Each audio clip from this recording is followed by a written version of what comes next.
principio diseñaste un plan, me rescataste antes de yo pedirlo. Encontré tu amor, me diste dirección. Mi vida tienes en tus manos, Dios. Señor, tu amor no tiene fin, tu amor no tiene fin. Conmigo estás.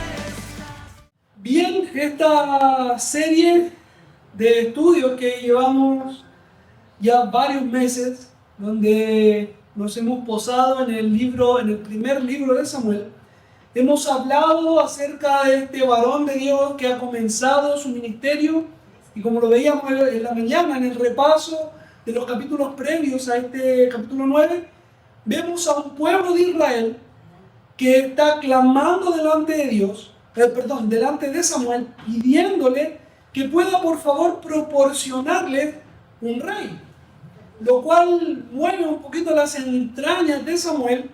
Pero al presentar el caso delante de Dios, le dice: escucha lo que ellos te están pidiendo, adviérteles lo que va a suceder cuando el monarca los gobierne, lo que les va a quitar, cómo va a tomar esta autoridad, este poder, por la fuerza, por supuesto, para poder dominarlos y hacer lo que a él le plazca. Y la respuesta de Israel fue: no importa, danos un rey, queremos a alguien que nos represente, queremos a alguien que nos dirija, que nos lleve hasta la guerra, para poder tener una similitud, para tener un parecido a las otras naciones. Estábamos hablando entonces de este Samuel, que ya ha emprendido su ministerio como un juez del Señor, también como un siervo espiritual, tanto para Dios en primera instancia, pero también para el pueblo de Israel, donde él era juez, donde él también era profeta, y el pueblo le pide un rey justamente porque sus hijos lamentablemente no continuaron el camino que Samuel estaba siguiendo. Sus hijos prefirieron, veíamos los capítulos anteriores, prefirieron ser sobornados, aprovechándose del cargo que Dios le había permitido tener para obtener ganancias en el cargo que ocupaban. Insisto, Dios le dice a Samuel entonces: entrégales un rey, y justamente hoy día comenzamos en esta primera sección del capítulo 9, una presentación de aquel ungido del Señor, y así un poquito parafraseando o tratando de tomar el mensaje del Señor Jesús cuando nos dice: se nos ha dado un niño, se nos ha dado un Salvador. Bueno, ahora a Israel se le está dando un rey. Se les da un rey a ellos, pero lamentablemente no es el rey que ellos esperaban. No es el rey que los libertaría de las manos de sus opresores por la eternidad, como es en el caso de Cristo el Señor, que nos ha liberado a nosotros de la opresión del pecado que cargábamos sobre nuestros hombros. Él quitó esto de sobre nosotros. Saúl lamentablemente no era este rey, pero el Señor de alguna manera vamos a ver cómo presenta a Saúl, mostrando al mismo tiempo cuál era el corazón que Israel tenía. Y lo vamos a ver rápidamente, vamos a entrar allí, pero para que tengamos un panorama general, a Saúl se le identifica en primer lugar como un hombre alto, como un hombre guapo, como un hombre que venía de una familia connotada, reconocida, de autoridad, de renombre, respetada.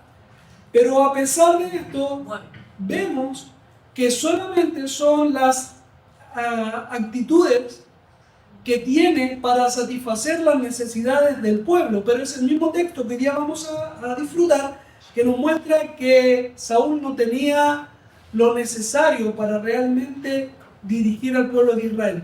No por sus capacidades, hermanos, no por él mismo, sino por dónde estaba puesto su corazón. Justamente lo que vamos a tratar de desenrollar en esta. Bien, sin más, vamos a avanzar los primeros 5 versículos del capítulo 9 para ir dando contexto a la historia que estamos relatando, y dice así la palabra del Señor: había un varón de Benjamín, hombre valeroso, el cual se llamaba Cis, hijo de Abiel, hijo de Seror, hijo de Becorá, hijo de Afía, hijo de un benjamita. Y tenía él un hijo que se llamaba Saúl, joven y hermoso entre los hijos de Israel. No había otro más hermoso que él. De hombros hacia arriba sobrepasaba a cualquiera del pueblo. Y se había perdido las asnas de Cis, padre de Saúl, por lo cual dijo Cis a Saúl, su hijo: toma ahora contigo a alguno de los criados y levántate, y ve a buscar las asnas. Y él pasó el monte de Efraín, y de allí a la tierra de Salisa, y no las hallaron. Pasaron luego por la tierra de Saalim, y tampoco. Después pasaron por la tierra de Benjamín, y no las encontraron. Cuando vinieron a la tierra de Suf, Saúl dijo a su criado que tenía consigo: ven, volvamos, porque quizás mi padre ha abandonado la preocupación por las asnas, estará acongojado por nosotros. Paramos un poquito allí. En estos 5 versículos se nos está presentando en la introducción a la historia del primer rey de Israel, y se nos está presentando entonces a este rey. ¿Cuál es la forma en la cual Samuel comienza esta presentación de parte de Saúl? De Saúl, en primer lugar, como yo les anticipaba, Samuel nos está mostrando cuál era el corazón de Israel. Nos está mostrando a un personaje que en primer lugar pertenecía a la tribu de Benjamín. Parte diciéndonos eso. ¿Tienen algún recordatorio, algo con referencia a la tribu de Benjamín? ¿Se acuerdan de algo que ya hemos hablado acerca de ello? Por así un poquito, Benjamín, la tribu de Benjamín es destruida completamente en los tiempos de los jueces, específicamente en Jueces capítulo 20, cuando ellos abusaron de una concubina, de un levita, y todo Israel hizo guerra contra los de Benjamín, al punto de matar a todos los hombres de la tribu. Para poder preservarla aún más, todavía tuvieron que entregar a sus hijas, a estos varones que quedaban, a los poquitos que quedaron de Benjamín, para que no desaparecieran. Entonces, todo esto provocaba que la tribu de Benjamín fuese considerada como no solamente una de las más pequeñas en número, porque obviamente después de haber arrasado con gran parte de los varones de aquella tribu, tuvieron que obviamente ser un grupo más pequeño que las otras. Pero también era pequeña porque venía con este antecedente criminal dentro de sus registros que provocaba que fuese incluso mal mirada por el resto de Israel en algún momento de la historia. Esto se olvida con el tiempo, por supuesto, como todo lo malo que ocurre, a veces lo olvidamos. Y en los tiempos de Pablo, si ustedes recuerdan cuando él habla a la iglesia en Filipenses y él da su currículum, parte de toda esta vanagloria que provocaba en el antiguo Pablo, o Saulo, para ser más específico, que se llama igual que nuestro personaje de hoy, Saúl o Saulo, en griego o en hebreo. Este Pablo dice: antiguamente yo era fariseo de la tribu de Benjamín, como algo que tuviese renombre, como que fuese muy importante. Pero la verdad es que la tribu de Benjamín, como bien lo vemos acá, es una tribu pequeña. Es una pequeña tribu en muchos conceptos, tanto en número como también en la visión que se tenía acerca de ellos. De la tribu de Benjamín, y el hombre valeroso, dice el texto en el versículo 1, ¿de quién se está refiriendo? ¿De Saúl? ¿Quién levanta la mano y dice que es Saúl? Hombre de Benjamín, valeroso. Levante la mano. Está hablando de Cis, no de Saúl. Cis, el padre de Saúl, comienza su relato diciéndonos que es de la tribu de Benjamín, hijo de Abiel, nieto de Serobin, nieto de Becorá. Y así se nos está mostrando 6 genealogías desde Cis. Aparte, también ahora estamos hablando de Saúl, hijo de Cis. ¿Qué es lo que estamos diciendo con esto? Saúl, por herencia consanguínea, traía en sí, si bien viene de la tribu de Benjamín, que es importante mencionar porque le daba el permiso, la autorización de poder ser rey. Recuerden que en Deuteronomio Dios dijo para que puedan establecer un rey, tiene que ser de uno de las tribus. Era un requisito, aparte de todo lo demás, acuérdense, tenía que traspasar parte de la ley para que él tuviese conciencia de que Dios estaba sobre él, en fin. Estaba entonces Saúl, hijo de Cis, viendo todo el contexto que lo rodeaba, y ustedes podrán darse cuenta que todo este contexto no tiene que ver con Saúl. O sea, él es de la tribu de Benjamín. ¿Qué participación tenía Saúl en ser parte de la tribu de Benjamín? Ninguna. Él nació en la tribu de Benjamín. No es un esfuerzo propio de parte de Saúl para haber sido parte del pueblo de Dios. Ningún esfuerzo. En segundo lugar, cuando nosotros vemos el nombre de sí como un nombre valeroso y al mismo tiempo se describe toda una genealogía, seis antepasados de él, está hablando de una familia que realmente tiene renombre, y aún más, la palabra valeroso que aquí vemos, la hemos escuchado anteriormente, por lo menos en 2 ocasiones. ¿Se les viene a la mente alguna? Vos, capítulo 2, verso 1, dice que él era un hombre de valor. Y hay otro más que está en el libro de los jueces y es Gedeón. Él era un hombre también de valor. El hombre de valor al cual se está refiriendo acá hace referencia a una autoridad, hace referencia a un valor monetario, es decir, tienen riquezas. También, como en el caso de Gedeón, eran hombres de valor en el sentido de valerosos, de valientes, guerreros, esforzados para servir el nombre del Señor. Hermanos, si nosotros vemos el paquete completo de la familia de Saúl, nos estamos dando cuenta que era el prototipo de un buen líder político. Tenía una familia de respaldo atrás, tenía el poder económico que podía influenciar también en este despegue monárquico. Vemos también que tiene una historia en la tribu en la cual pertenece. Y esto todo es gracias a Dios, no a Saúl. Saúl no hizo absolutamente nada para obtener nada de cualquier cosa de esta. Y ahora continuamos, sigamos viendo el personaje, se nos está presentando a Saúl. En segundo lugar, nosotros vemos esto que tiene que ver con la familia, con algo que no es propio de la persona de Saúl, sino que tiene que ver con lo que le rodea. Pero continúa el texto hablándonos algo ya propio de Saúl en este caso, cuando nos dice que es alto. No es la primera vez que nos va a decir que él es alto, va a decirle un par de veces más, que desde el hombro hacia arriba, es decir, por una cabeza, era más alto que el resto del pueblo. Yo no sé si a ustedes les ha pasado en alguna oportunidad, en un tumulto de gente, puedan ver uno que otra cabeza sobresalir del promedio. O sea, esas personas destacan por su altura. Pero a eso le vamos a añadir de que aparte de que era alto, era hermoso. Algunos dicen la hermosura es una cuestión de percepción. Bueno, para la percepción de Samuel, Saúl era hermoso. No lo dice solo una vez, lo dice en 2 ocasiones, el verso 2, cuando dice, tenía un hijo que se llamaba Saúl, joven hermoso, y después a la mitad del mismo verso 2 dice, no había otro más hermoso. O sea, realmente él, ante los ojos de Samuel, él lo veía bonito.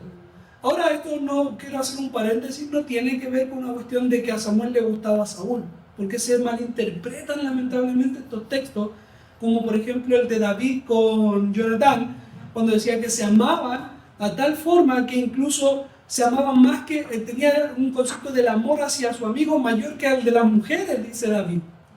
Y ahí uno dice, ay, los dos son homosexuales. Hermano, no está hablando de eso.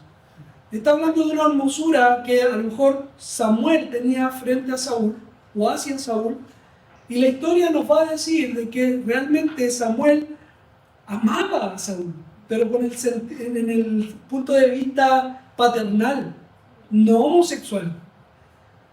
Solamente como ayuda argumentaria, cuando Saúl es destituido como rey y David es ungido como rey, Dios reprende a Samuel y le dice: ¿hasta cuándo llorarás por Saúl? Había un amor genuino de parte de Samuel hacia Saúl y se refleja también en las Escrituras.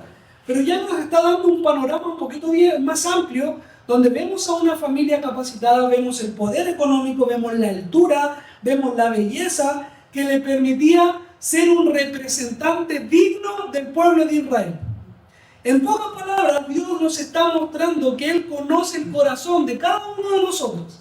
Él sabe lo que su pueblo estaba buscando, lo que su pueblo quería. Dios lo sabe completamente y es lo que les entrega. Un hombre que los va a representar tanto en la guerra como en las negociaciones que podría llegar a tener con otros pueblos, y iba a ser una figura imponente hacia los demás, para que Israel sea también respetado por medio de su rey. Aquí hacemos una aplicación rápida para nosotros. ¿Buscamos estas características en quienes nos representan? No me digan que no, porque a lo mejor me pasa a mí nomás entonces. O sea, eso de que sea lindo, ¿no? Pero sí que tenga presencia. Algo, sí, algo que llame la atención o que sí sea como que seduzca como intelectualmente. Y estos son como el nombre, esto es lo que satisface a la vista. Y es lo que buscamos. En una oportunidad, lo cuento como anécdota solamente, estábamos con el pastor René todavía acá, y un día me tocaba predicar, no me acuerdo qué actividad había, y vine de terno, corbata, porque recién predicando, nervioso, uno quiere estar bien apto para la ocasión, y el pastor René me dice: pareces más pastor que yo, porque tenemos un concepto del pastorado, del líder, que tiene que ser como este prototipo. Y si es alto, mejor. Y si tiene buena facha, mejor. Porque estamos buscando algo que nos agrade y nos satisfaga a nuestro deleite, a nuestros ojos. Y Dios, por medio de la elección de Saúl, solamente nos muestra que conoce a plenitud cuáles son las intenciones del corazón. Como Jesucristo, cuando estaba sanando a ese paralítico, cuando abrieron el techo de Pedro, y bajan a este paralítico y les dice: tus pecados te son perdonados. Y los que estaban allí, dice el texto, hablaban entre sí: ¿por qué perdona pecados? Solo Dios puede hacerlo. ¿Y qué hace Cristo? Se anticipa a una declaración verbal, y el texto dice: conociendo sus corazones. Les dice: ¿por qué preguntáis? ¿Se acuerdan?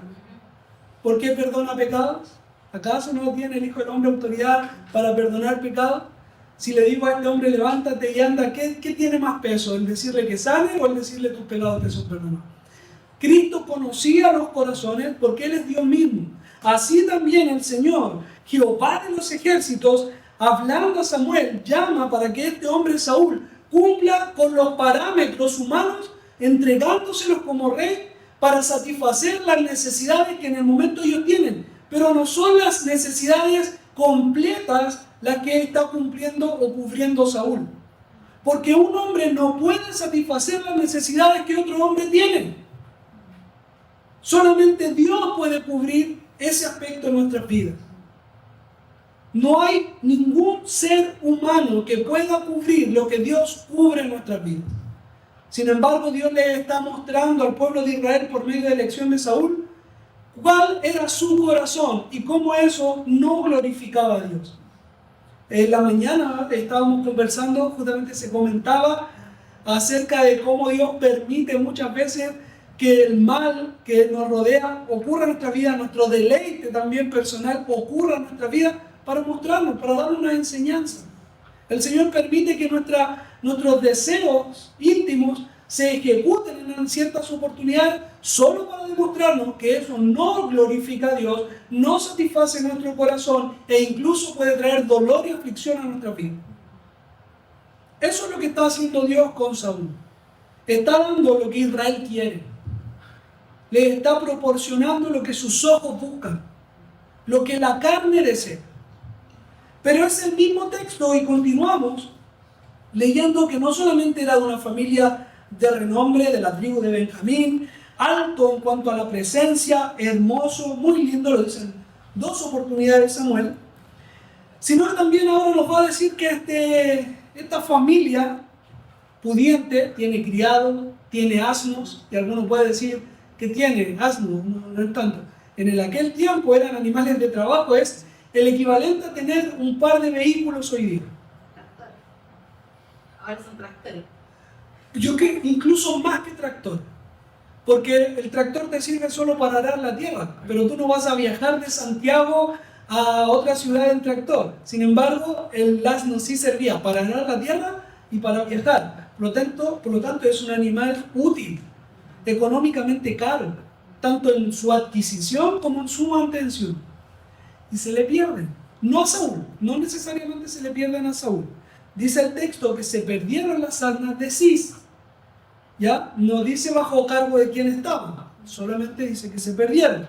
Sí nos dice el texto que el padre de Saúl, Cis, lo envía a él junto a un criado a buscar las asnas. ¿Dónde se realiza la búsqueda? Dice el texto que desde un lugar a otro. Monte de Efraín. El monte de Efraín, llegan también a los de Benjamín, van de aquí para allá. Por lo menos hay 4 sectores que se nos están abarcando acá en el texto.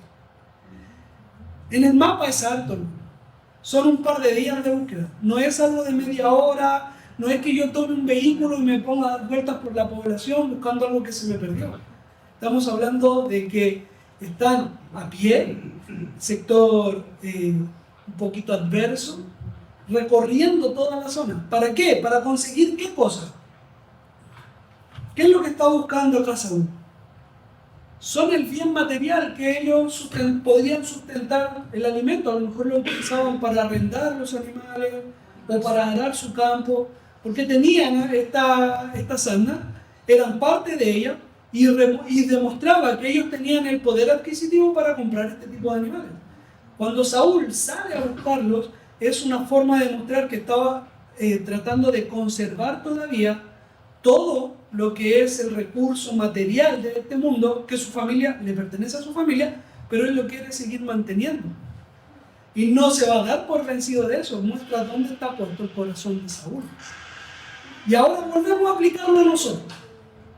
Mis queridos, ¿cuántas veces hemos movido cielo, mar y tierra para conseguir los placeres de este mundo?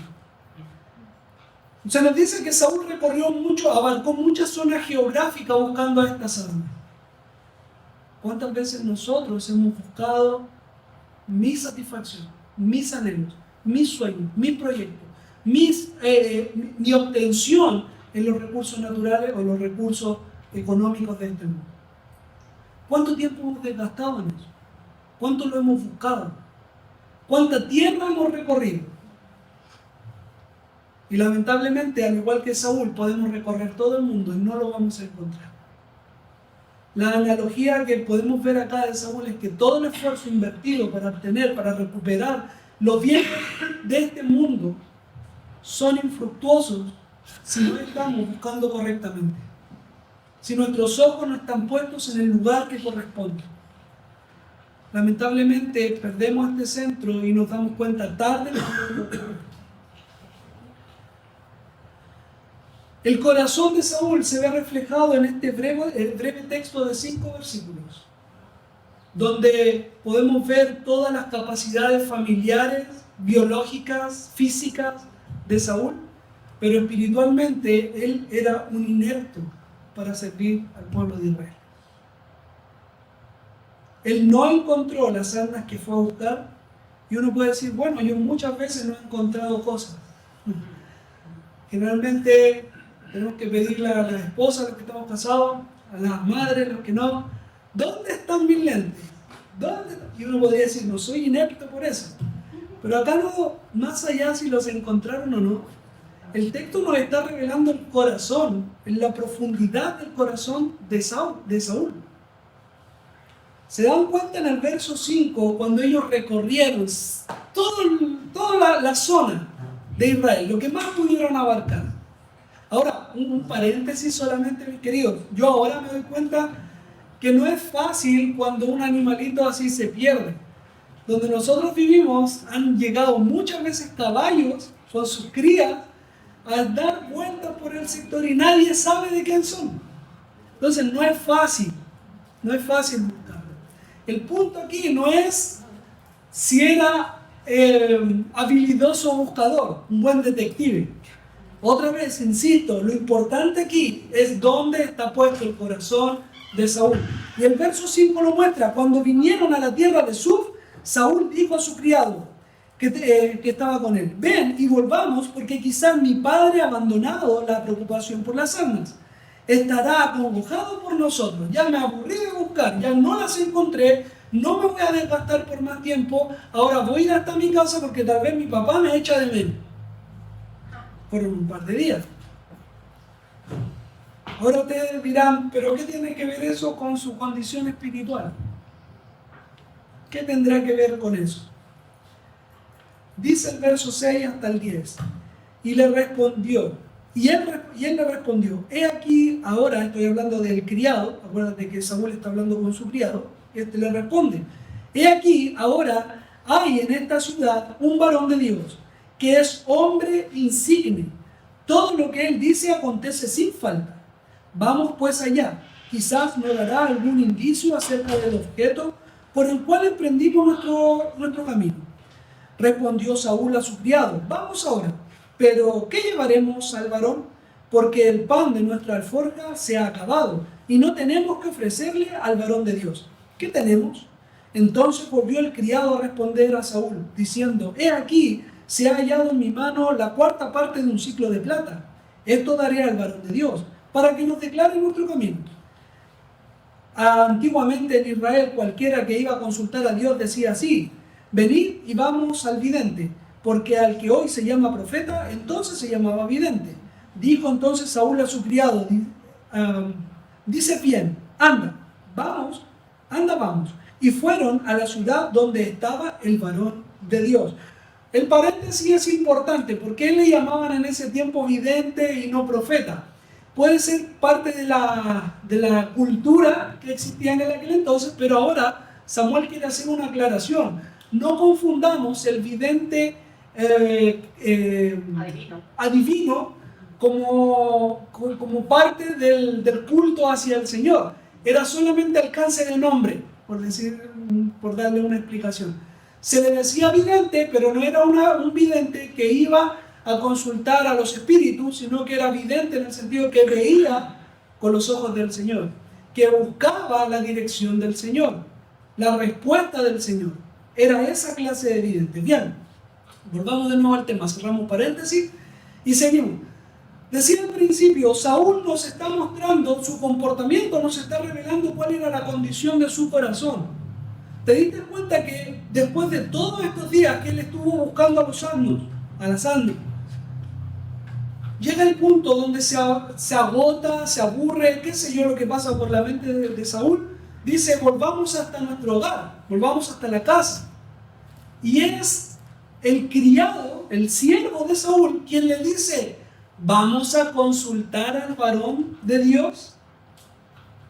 En una primera instancia, así abuelo de pájaro, nosotros vemos una aceptación de parte de Saúl. Sí, vamos ahora. Pero, ¿qué le daremos? No tengo pan, no tengo plata. ¿Qué vamos a ir a entregarle a este siervo de Dios? Y me encanta la pregunta, cómo termina el verso 7. ¿Qué tenemos? ¿Qué pregunta debiésemos hacernos nosotros también? ¿Qué tenemos, hermano? ¿Hay algo que podamos ofrecer a Dios realmente? ¿Tenemos el dinero suficiente para poder otorgárselo a Dios? ¿Tenemos un corazón tan grande, tan maravilloso, tan santo, tan perfecto que ofrecérselo a Dios? ¿Tenemos una vida intachable que ofrecerle al Señor?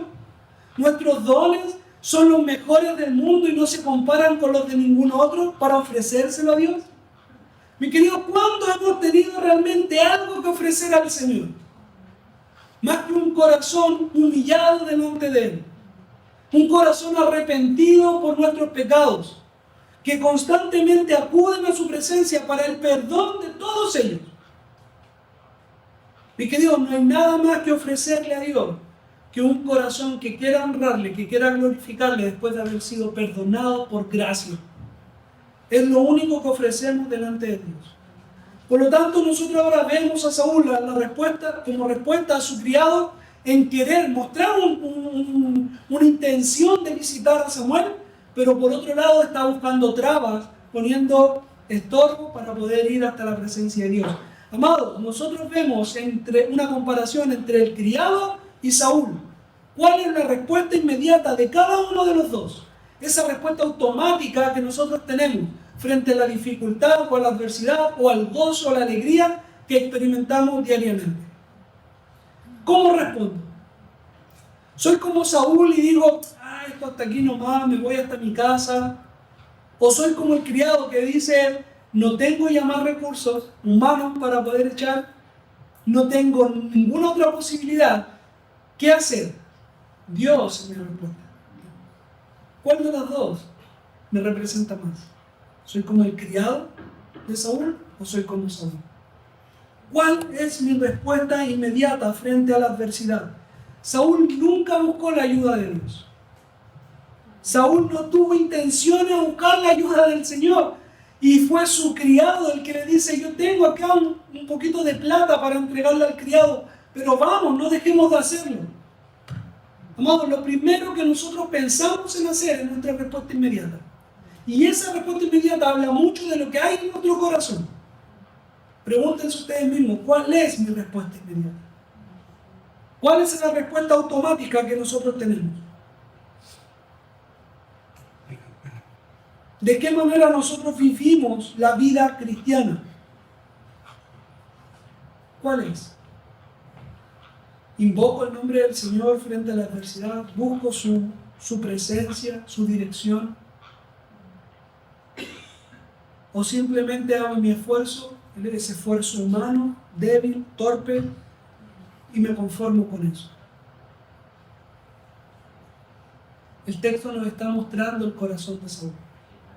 Nos mostró, por un lado, lo que el ojo ve, lo que el pueblo quiere, lo que le agrada, cómo hace esta expectativa de su rey, y Dios se los concede para que vean que eso no es lo más importante. Porque realmente Saúl está demostrando que no va a honrar a Dios desde sus comienzos. No va a glorificar a Dios. No es un buen siervo de Dios, no es un futuro rey óptimo para Israel. Sin embargo, citando a Sansón, en otro contexto, pero aplica a nuestra vida, agradó a mis ojos. Agradó su presencia, su carisma, su vestimenta, su auto, su casa, su familia. Eso agradó. Yo quiero ser como él. Y buscamos justamente lo que Dios no quería que buscásemos: referencias humanas. Nuestra atención focalizándose en otro ser humano y no en Dios. Terminan entonces en esta conversación: sí, yo tengo este dinero, yo puedo ayudar, puedo aportar.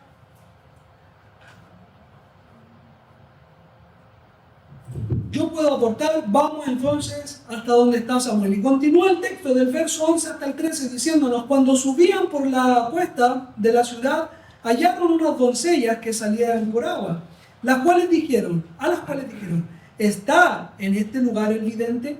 Ellas respondiéndoles dijeron, sí, helo allí, adelante de ti, date prisa, pues, porque hoy ha venido a la ciudad en atención a lo que el pueblo tiene hoy, hoy un sacrificio en el lugar alto. Cuando entréis, están hablando todavía las doncellas, cuando entréis en la ciudad, le encontraréis luego, antes que suba al lugar alto a comer, pues el pueblo no comerá hasta que él haya llegado, por cuanto él es el que bendice el sacrificio. Después de esto comen los convidados. Subid pues ahora, porque ahora le hallaréis. Hermanos, leímos en el capítulo 7, que al final del capítulo 7, de que Samuel tenía su casa en Ramá. Pero el verso 16 y 17 nos dice que él estaba en Betel, Gilgal, Mizpa, y deambulaba por allí durante el año para poder cubrir su trabajo de juez. Pero su casa estaba en Ramá. Cuando ellos llegan entonces a la ciudad y preguntan por Samuel, las doncellas le dicen, sí, ha venido a sacrificar. En esas dos, digamos, panoramas que nos está presentando el texto aquí, ¿ustedes pueden ver algo? ¿Qué ven ustedes?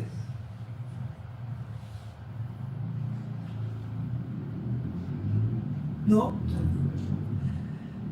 Yo les comparto lo que a mí me llamó la atención.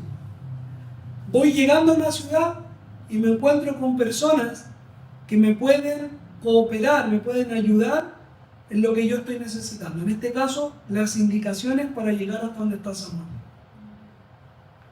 Eso no es coincidencia. Me recuerda de inmediato, queridos, de inmediato me recuerda en Génesis cuando Abraham envió a su criado a buscarle esposa a su hijo Isaac cuando había muerto su esposa, ¿se acuerdan?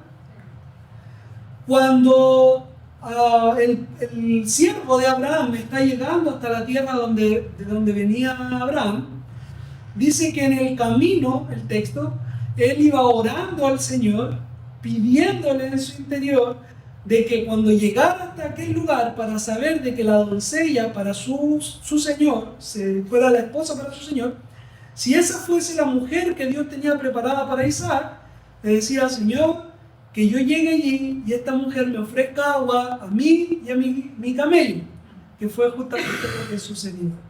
La mano de Dios mostrando en plenitud todo su poder. Estas mujeres que salían por agua les dieron la instrucción, pero ahora hay algo más hermoso todavía. Está aquí justo.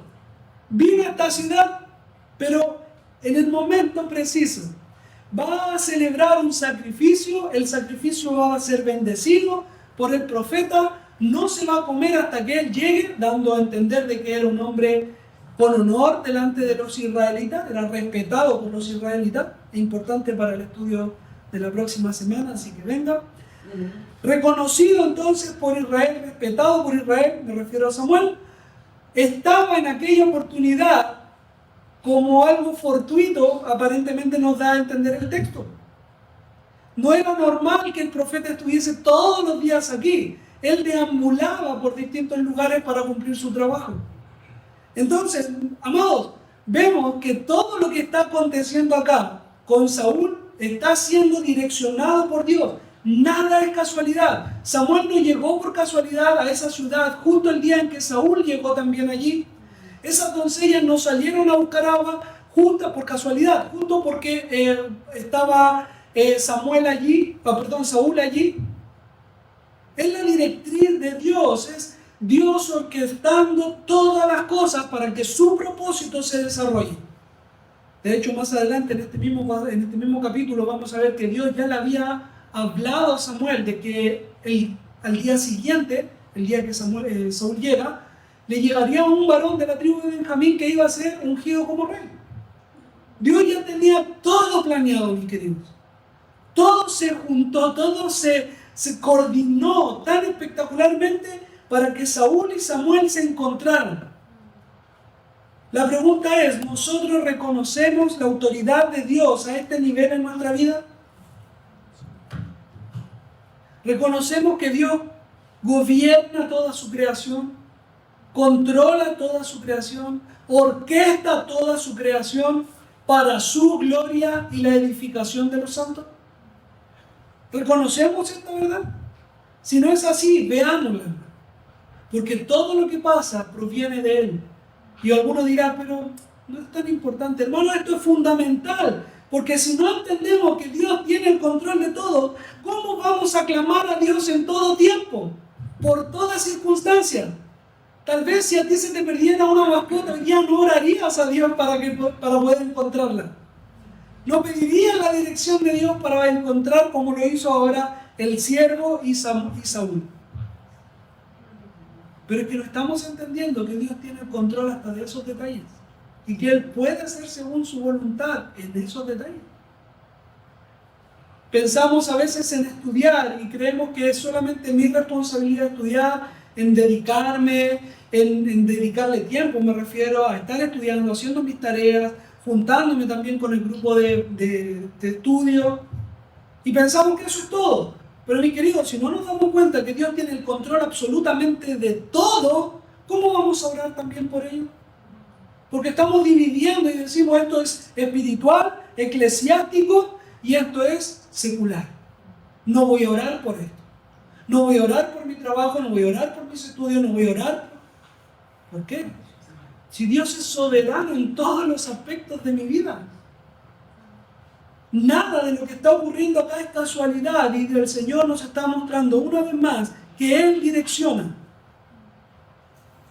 Él lleva todo para su gloria.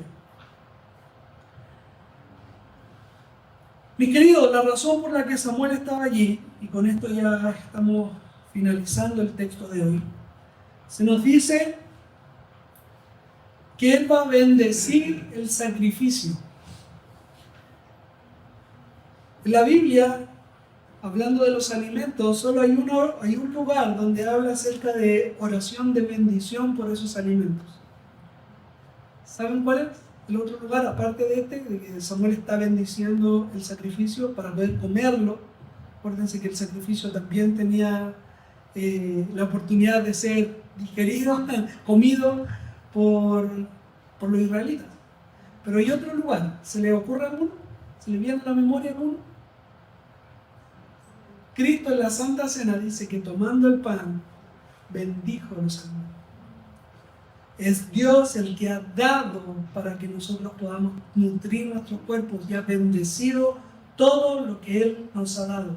Solamente Cristo tiene esa autoridad para bendecir y la ha delegado a nosotros para que clamando delante de Él podamos dar gracias por su provisión y rogar para que eso que esté en la mesa pueda ser también replicado en la mesa de todos sus hijos. Bendecimos al Señor porque Él nos ha provisto de todas nuestras necesidades y nunca nos dejará de proveer. Él es fiel, Él nos mantiene.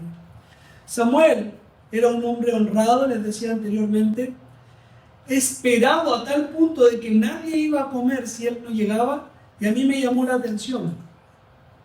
En el capítulo 13 de este primer libro de Samuel, verso 8 al 10, nos cuenta un relato donde Saúl, ya como coronado rey, con todo su ejército a punto de pelear contra sus enemigos, esperaron por 7 días que Samuel llegara, y Samuel no llegaba. ¿Y qué hizo Saúl? Tomó él el sacrificio por su propia mano. Degolló a ese animal él mismo, para que Israel pudiese ir a la batalla. A mí me llama la atención que en una ciudad donde Samuel solo iba a bendecir, digamos, entre comillas, solo a bendecir, ¿cierto? Gran cosa lo que estaba haciendo, pero Samuel iba a orar por ese sacrificio delante del Señor, por Israel también, y es esperado, con paciencia. Sin embargo, cuando Israel tenía que pelear contra sus enemigos, no es capaz de esperar a Samuel. Se adelanta a Saúl y sacrifica él mismo, quitándole, borrándole todo ese honor y respeto que Samuel había recibido por tanto tiempo. O sea, en pocas palabras, Saúl ningunea a Samuel en el capítulo 13, verso 8 al 10.